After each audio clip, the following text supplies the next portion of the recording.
This is Pre-Algebra Lesson 3-3, Mean, Median, and Mode. Measures of central tendency are considered to be your mean, median, and mode. The mean is the average of the data values. That means you're going to add all your data values up and divide that sum by the number of data values you have. It's what you do when you try to find the average you have in your class. You add all your scores up and divide by the number of scores. That tells you what your average is in that class. The median is the middle number when the data values are listed in order, either smallest to largest or largest to smallest. If you have an odd number of data values, there will always be a middle number. If you have an even number of data values, then it's going to be the average of your two middle numbers. Because we have four numbers. Okay, let's say we have the numbers 1, 1, 4, and 6. We have four numbers here. So you don't have a middle number, so you would have to take the average of your two middle numbers. So 4 plus 1 is 5, 5 divided by 2 is 2.5. So your median would be 2.5. Your mode is the data value that occurs most often. You can have one mode, more than one mode, or no modes. An outlier is a data value that is much greater or much less than all of your other data values. And an outlier can greatly affect your mean. Okay? If you don't believe me, let's just say you had 3 100% on tests, and you got a 0 on your last test. So you now, instead of 300 divided by 3 giving you 100% average, you now have 300 divided by 4. Okay, 4 goes into 30 7 times, which is 28. 4 goes into 25 times, so now you're down to a 75 average. So drop 25 points by 1 big giant outlier. All right. Find the mean, the median, and the mode of each group of data. If an answer is not a whole number, round to interest 10. Okay. So here we go. 8, 15, 9, 7, 4, 5, 9, 5. First thing I'm going to do, I like to put these in order from smallest to largest, because I know I'm going to need that eventually. So my smallest number is 4, then I have 5, then I have 7, then I have 8, then I have 9, then I have another 9, then I have 11, then I have 15. 1, 2, 3, 4, 5, 6, 7, 8, 1, 2, 3, 4, 5, 6, 7. Okay, so there's my numbers in order. To find my mean, I will add them all up. Okay, which means 4 plus 5 plus 7 plus 8 plus 9 plus 9 plus 11 plus 15. That's 10. Let's see, that's 10, that's 20, that's 11, that's 21, plus 9 is 30, plus 8 is 38. So I have 58. And you will learn that trick pretty fast. Okay? So we have 58. Let me double check on my cushion. Okay? That was 10, that was 20. Uh-oh, I better add that again. Let's see, let's use red. 9 and 1 is 10. 5 and 5 is 20. 7 and 4 is 11, so it's 31. Plus a 9 is 48. Alright, good math. So it's 68. So you always double check your adding right. So it's 68. So now we're going to take 68. And we're going to divide that by 1, 2, 3, 4, 5, 6, 7, 8 numbers. 8 goes into 68 8 times. 8 times 8 is 64.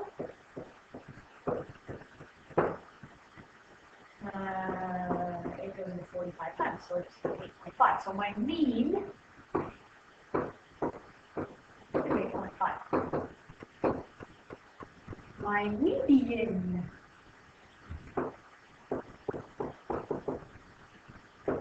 is my middle number, but I have 8 numbers, so I know that I'm going to have 2 middle numbers. So my median then is 8 plus 9 divided by 2, and if you can't figure that out, then that's 8.5. Okay, it's pretty easy. What's happening between 8 and 9? 8.5. It's 8 plus 9 divided by 2. So it's 17 divided by 2, which is 8.5. So my median is 8.5. And then my mode is the number that comes up most frequently. If I look at this, there's only one number that comes up most frequently, and that's 9. My mode is 9. If there was no mode, you can't put 0 because that's actually a number. You have to say no mode or none. So my mean is 8.5, my median is 8.5, and my mode is 9. Okay, nice and easily done. Tidy. Okay. Now, when your numbers are really giant, I might be really nice and let you use a calculator, provided you show me all the steps. Okay, parts of your assignments I'm going to say you have to do without a calculator, and parts of your assignment I'm going to allow you to use a calculator. Pay attention to when I say you can and when I say you cannot. If you violate the policies of being able to use the calculator on your mean, median, and mode problems, I will take the calculator away and not do everything. So first thing I'm going to do, I'm going to put these in order. Okay, I always like to put in order first. The smallest one looks like 155 is smallest. 155. Then looks like 213. Then looks like 221. Then 234. I have another 234. Then looks like 240. Then 253. Then 271 and 271. Now they're in order. To find my mean, yes, if I allow you to use the calculator, I actually have to see this. 155 plus 213 plus 221 plus 234 plus 234 plus 240 plus 253 plus 271 plus 271. Oh, divided by, how many of those are there? 1, 2, 3, 4, 5, 6, 7, 8, 9. Okay, and then you can actually bring them up. And it says, remember it said first that the answer is not a whole number rounded to the nearest 10. Okay, so my mean here, when I rounded that, right, I get 232.444, right? For the feet, so it's 232.4. There's my mean. My median. My middle number. Since this is an odd number of numbers, which is nice, I will have a middle number. Okay, count 4 from the back, 4 from the front. That's my middle number, 234. So my mean is 232.4. My median is 234. My mode, I actually have 2 modes, because I have 2 numbers that repeat themselves, 234 and 271, and you have to list them both. You can have more than one mode, you can have one mode, or you can have no modes. So my mean is 232.4, my median is 234, and my mode is 234 and 271.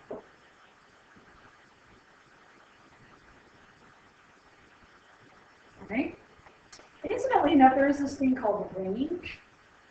The range is the difference between your highest number and your lowest number. So if I want to do the range for this problem, my range would simply be 271, and I would subtract from that 155. -6, so 121, so 116 would be my range. Just to give you an extra bit of information here. All right. Now, let's take a look at outliers for a second. Now remember, an outlier is a data value that is either much higher or much lower than all your other data values. And it can affect the mean of a group of data. It says find the outlier in each group of data and tell how it affects the mean and round to the nearest 10. In order to find the outlier and to tell how it affects the mean, you have to do the mean twice, once with the outlier and once without the outlier. So the first thing I'm going to do, okay, so we have to find the mean with the outlier and then find the mean without the outlier. Find mean with outlier and without the outlier.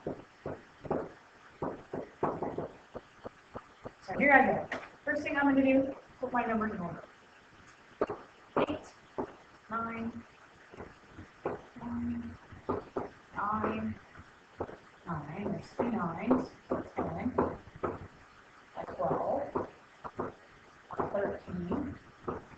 and a 31. So obviously we already know what the outlier is. The outlier is 31.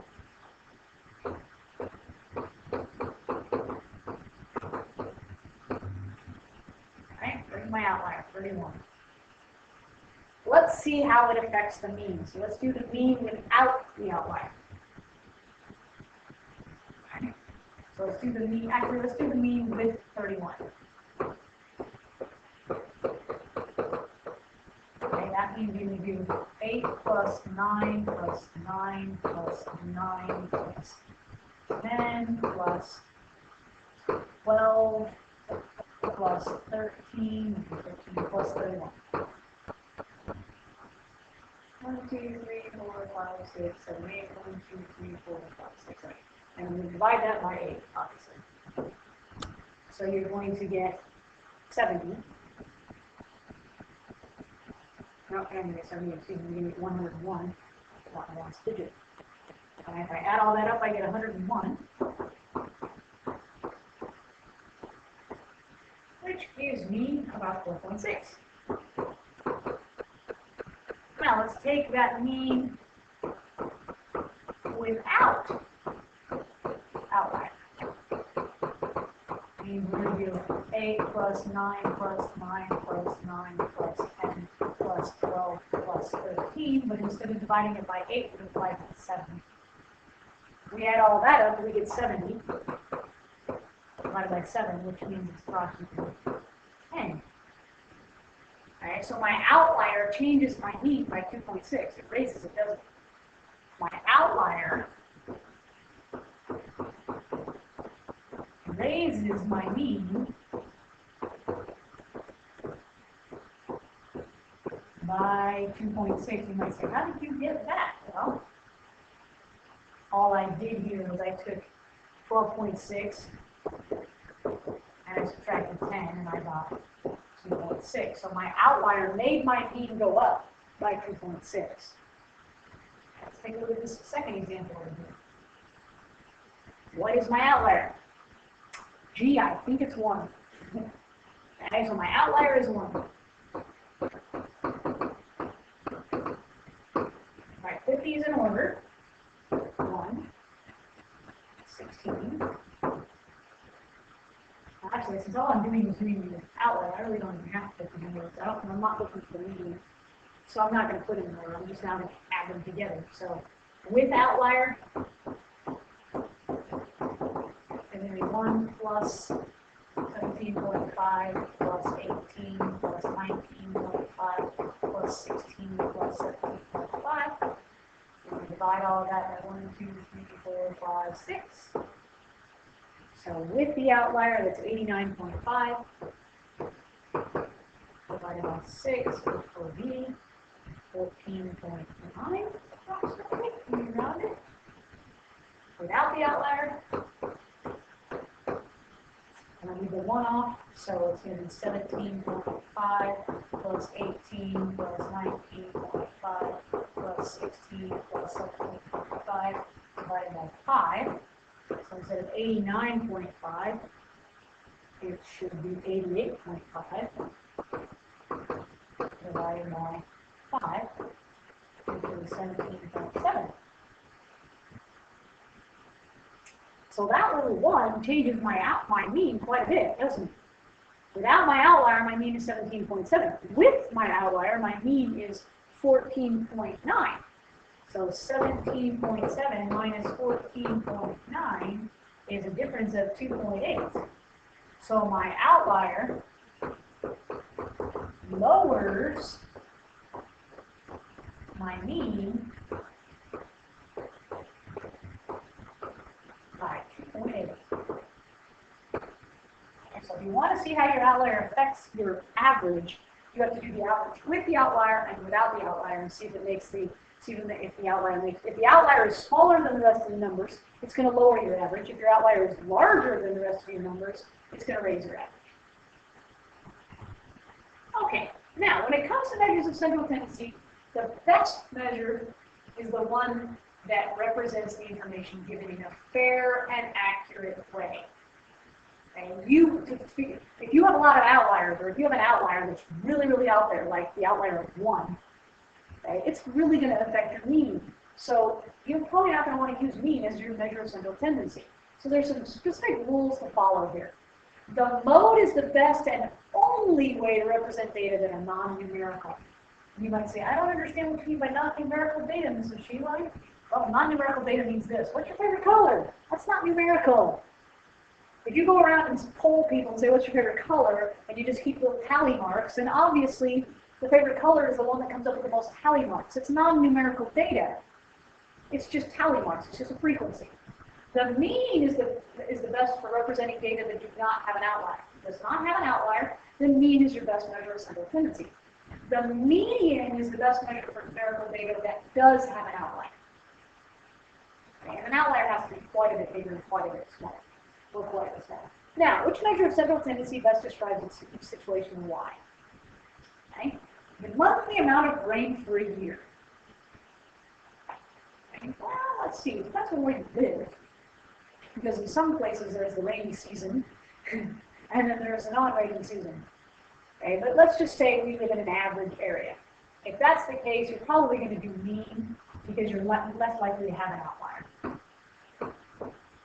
It's not likely to have an outlier.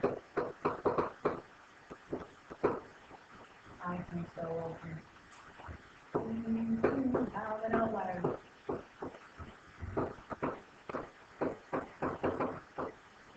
Okay. Most popular color of shirt. Okay. Again, when you're talking about what's your favorite this or what's the most popular of that, that's got to be mode. Right? Because the data is non-numerical.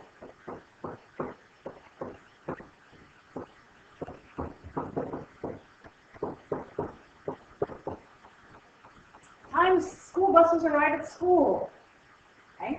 I'm going to say median because if you've ever ridden the buses around here, if you're stuck behind an accident in Gorse, you could be really late. Alright, so I'm going to say median because there's likely to be outliers.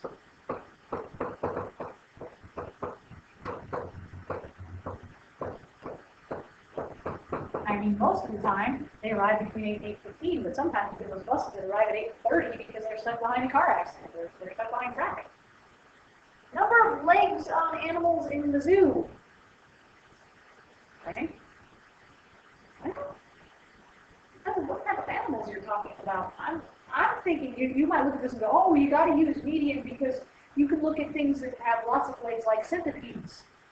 But then I'm looking at things that have no legs like snakes. In this case, I would use mode.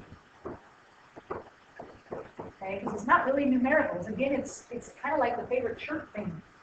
Not really numerical because of the difference, varying difference. Because fish don't have legs either. So it's not really numerical data.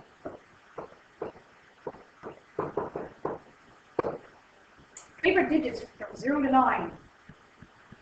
Okay, again, that's mode, it's not numerical. Very few word favorite.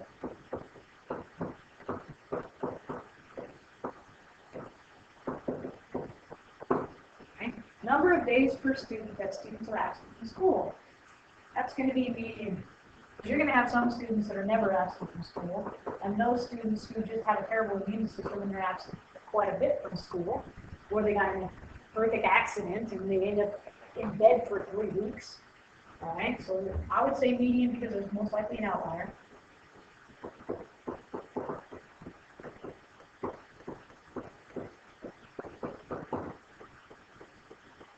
Test scores. Teachers would like their test scores to be means. Sometimes there's likely to be an outlier, but most of the time you're going to get a mean. All right, not too many outliers, but once in a while there are. Teachers love it when there are no outliers, because that means people pretty much understood it fairly well. All right, now we're going to do one more find the outlier in each data and tell how it affects them. Okay. This is a lot like, we already did this problem. This is a problem we did before. Yep, this is exactly the same problem we did before. So we've already done this problem, we already know how it affects them. So we have mean, median, and mode. The most important thing to understand about mean, median, and mode, how to compute each one, when to use each one. Okay, and remember, if I do allow you to use a calculator, make sure you show me all the steps, because if you don't show me all the steps, you'll lose the privilege of using the calculator.